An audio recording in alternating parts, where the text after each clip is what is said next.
بسم اللہ الرحمن الرحیم۔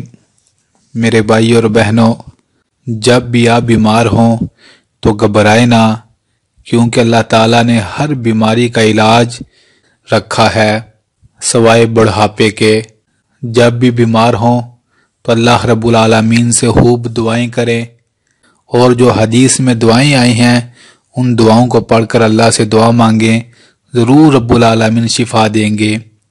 ایک دعا حدیث کی کتابوں میں آتی ہے جس کے بارے میں پیارے نبی صلی اللہ علیہ وآلہ وسلم نے فرمایا، اے لوگو، جو بندہ 7 بار اس دعا کو پڑھ کر دم کرے گا، اگر تقدیر میں موت نہ ہو تو اس بندے کو ہر بیماری سے ضرور شفا ملے گی۔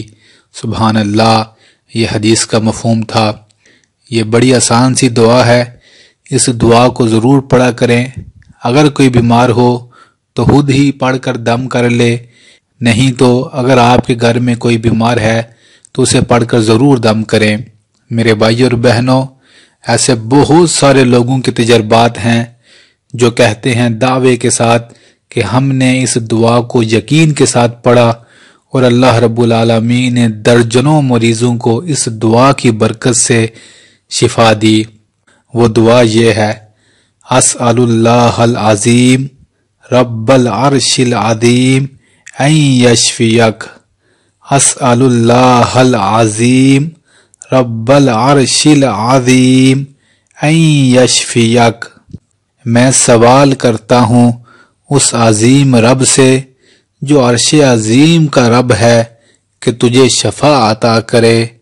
میں سوال کرتا ہوں اس عظیم رب سے جو عرش عظیم کا رب ہے کہ تجھے شفا عطا کرے۔ تو میرے بھائی اور بہنوں، کتنی آسان دعا ہے اور کتنا پیارا اس کا ترجمہ ہے، اسے ضرور پڑھ کر دم کیجیے گا۔ انشاءاللہ لا علاج اور بڑی سے بڑی بیماری اگر آپ یقین کے ساتھ پڑھ کر دم کریں گے تو ضرور اللہ تعالیٰ شفا دیں گے۔ اللہ رب العالمین سے دعا ہے کہ وہ دنیا میں کہیں بھی کوئی بھی شخص بیمار ہے ان تمام بیماروں کو شفا دے، اور ہم سب کو تمام جسمانی، روحانی، قلبی بیماریوں سے اپنی پناہ میں رکھے، آمین۔ میرے بھائی اور بہنوں، ویڈیو کو ضرور شیئر کیجیے گا۔ کیا معلوم آپ کے شیئر کرنے سے کوئی مسلمان اس حدیث پر عمل کرے اور آپ کے لیے بھی صدقہ جاریہ بن جائے۔ جزاک اللہ۔